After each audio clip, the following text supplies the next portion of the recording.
David Lanning's probation an additional 6 months as a result of deficiencies that I had observed during the first 6 months. After careful observation and documentation, the overall evidence has led me to believe that Mr. Lanning has not met the standards of performance of the duties of Chief of Police in 2 vital areas. The 2 areas of deficiency that are most concern are, number 1, performance of the duties required of a police officer working the street, and number 2, performance of the administrative duties required of a Chief of Police. Okay. For the first one, performance of duties required of a police officer working as a patrol officer or on the street. The packet provided to the council includes a number of documented deficiencies in the performance of everyday duties of a police officer. These deficiencies include failure to adequately document or to create any documentation on incidents reported to Mr. Lanning, inactivating cases with no supporting documentation of follow-up or reasons to why the cases were inactivated, failure to back up fellow officers, failure to log into dispatch. The second portion is performance of administrative duties required of a Chief of Police. The packet also provided to the council includes documented deficiencies in the performance of administrative duties and failure to follow direction as provided to him.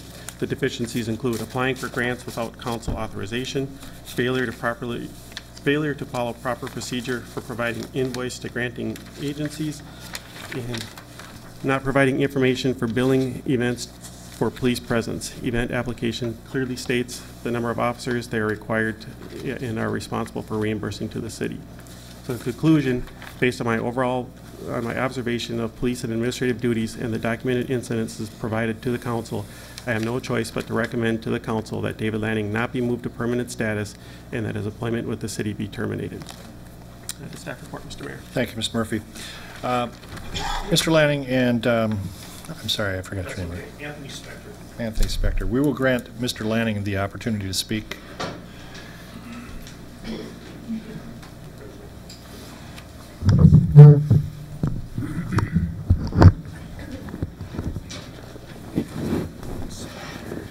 Mr. Mayor, members of the council, my name is Anthony Spector. The spelling on the last name is S-P-E-C-T-O-R. I'm Mr. Lanning's attorney, and I would like to speak briefly as to the allegations, and Mr. Lanning would also like to address the council as well. Thank you for allowing us the time this evening to do so.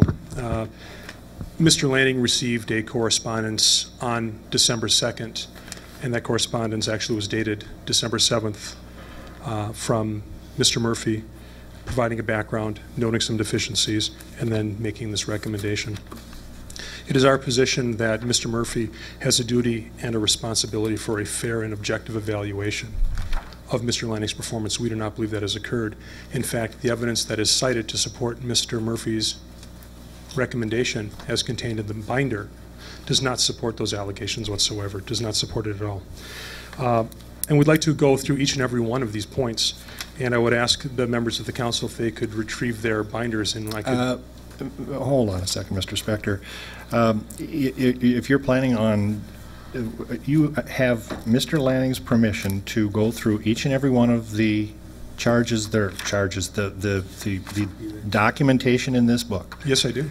In front of this crowd. Yes, sir, I do. I'm not sure that I'm going to allow that. Well, sir, if I may, the private personnel matters.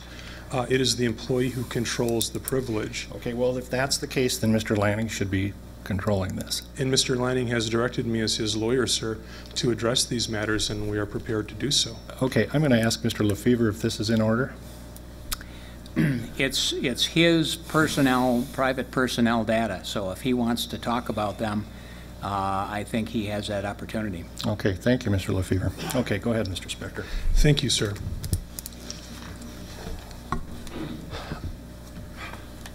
The first employee event report in the binder has a date of April 29th, 2009. If I may have just a moment just to grab some materials here.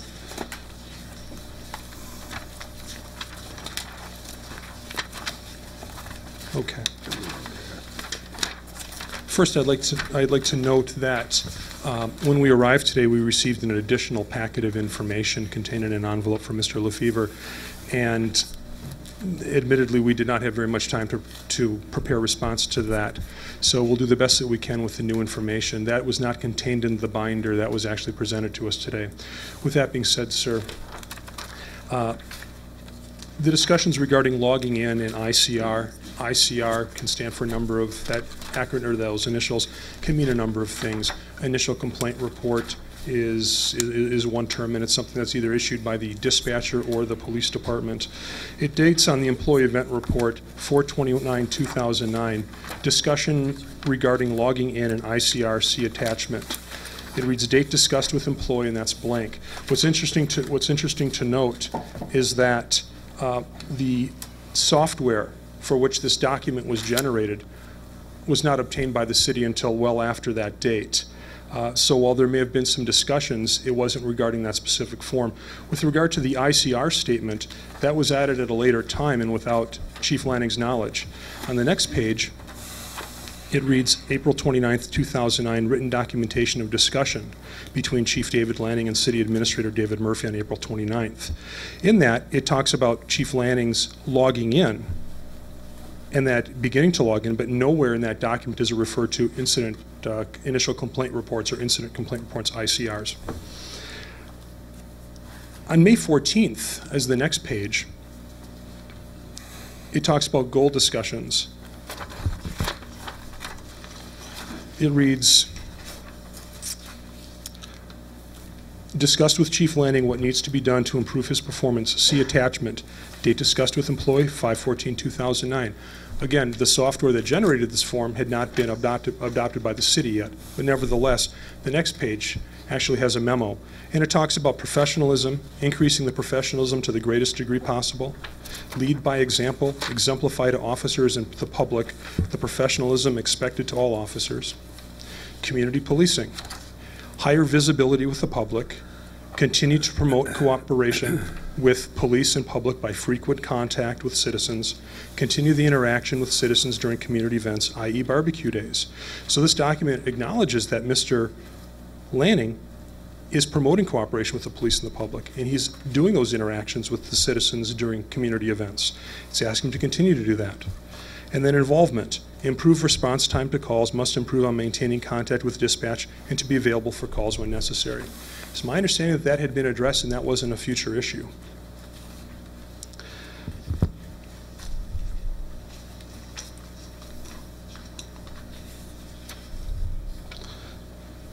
Again, there were no further instances after the April 29th discussion with regard to making contact with dispatch. That matter has been addressed.